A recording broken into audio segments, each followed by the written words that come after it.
let's say you have a trip, a short-term trip that you need to take from San Diego to San Francisco and back.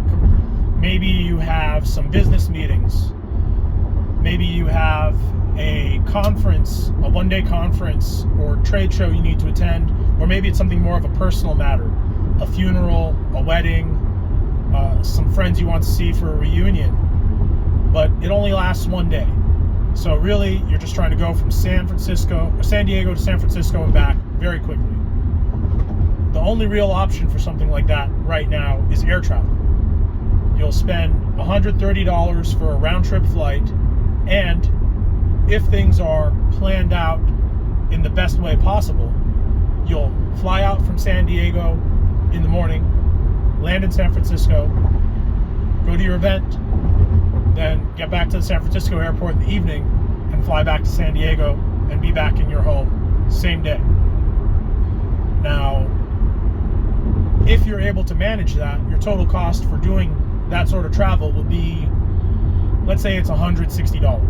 $130 for the flight, $30 for your costs of traveling back and forth from the airport, whether it's, maybe it's metro tickets or taxi fare, whatever. So put it at that price range. That is under very ideal circumstances, though. You've planned things very well and things kind of fell together for you. More likely than not, you'll not be able to do a same day there and back flight. You'll have to fly into San Francisco the evening before, get a hotel room, sleep in your hotel for 5 to 6 hours, go to your event, then fly back to San Diego. In which case, you take your $160 cost and then add in an additional $100 for your overnight hotel, and you're looking at a $260 cost to travel to San Francisco from San Diego for a one-day event, short-term travel. Robotaxis will open up a brand new way of doing this sort of travel that will be significantly cheaper than what I described, which is having to buy a hotel, and may even be competitive with same-day flights. So right now, we typically think of ride-hailing and ride-sharing services as short-distance travel within a locality, within a municipality, within a city.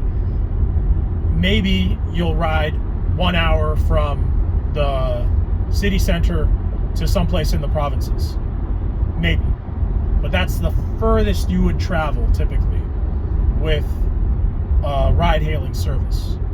When we have a robotaxi, though, you could have long-distance trips and what I like to think of as the overnight robotaxi. So driving from San Diego to San Francisco is 500 miles. That's about 8 hours of drive time, and you'll spend about an hour of charging. Maybe you'll have 2 charging stops. That means you can have dinner, watch a TV show, and sleep in the robotaxi for 7 or 8 hours. Wake up in the morning, not at the airport, but at your final destination in the San Francisco region. Do what you got to do, then hail another robotaxi and do the same trip going back to your residence in San Diego.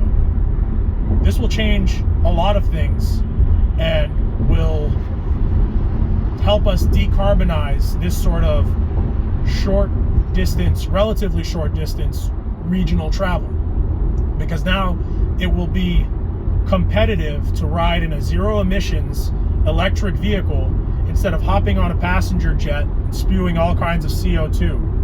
And a lot of this travel experience will be much more pleasant. You won't have to deal with airport security. You won't have to deal with transport back and forth from the airport. You won't have to deal with expensive, overpriced airport food, weird people at the airports, who knows what kind of safety considerations, because airports are major targets for, like, domestic terrorism.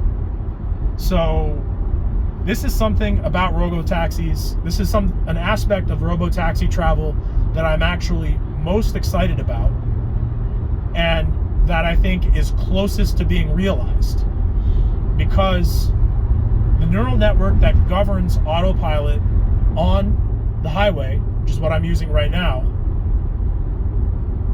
is, in my mind, almost there. It's almost a complete product.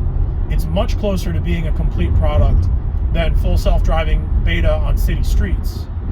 And if there's a way that we can achieve regulatory approval for full self-driving on highways, separate from full self-driving on city streets, that could open up this mode of travel much sooner than local travel on city streets. Local robotaxis, which would compete with Uber, Lyft, Yellow Cab, all the stuff we typically think of when it comes to ride-hailing and ride-sharing services. Because you can't get an Uber or Lyft driver to take you from San Diego to San Francisco, vice versa right now. It's not possible. You have to rent the car yourself. But this is something that I think is right on the cusp. It's a fruit that is so ripe and so heavy, it's right on the cusp of falling off the tree. Because autopilot on the highway is brilliant. There's very, very, very few interventions that I ever have to do. In my experience, having driven 36,000 miles extensively using autopilot in the past year since I got this Model Y. And this idea of, 400 to 600 mile overnight robotaxi trips, taking you from city cluster to city cluster, say from Los Angeles to San Francisco, Boston to Washington, D.C., Atlanta to Tallahassee, I don't know, make up the city names. It's much closer, in my opinion, than being able to hail a taxi to take you from, 3rd Street in downtown LA to 3rd Street in Santa Monica. There's still a lot more work to be done in the full self-driving stack for driving on city streets than there is in the autopilot stack on highways. And it gets even more interesting when we look at a vehicle that everyone is really excited about, the Aptera. And I'm working on a comparison, and the economics of an Aptera as a long distance robotaxi for doing, San Diego to San Francisco trips and round trips is pretty bonkers, even when compared to something as efficient as this Model Y.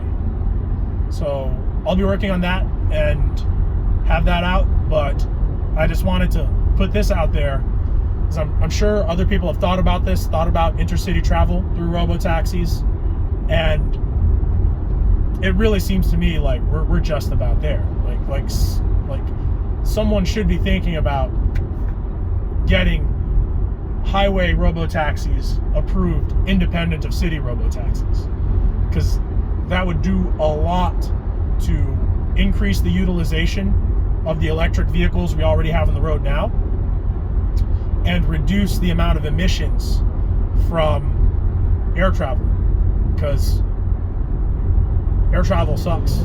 It's being in the airport sucks, and spewing all that CO2 sucks. It really sucks for the environment, sucks for the atmosphere. But that's all I have for you now. If you made it this far, thank you. I hope you found these ideas interesting. Take care.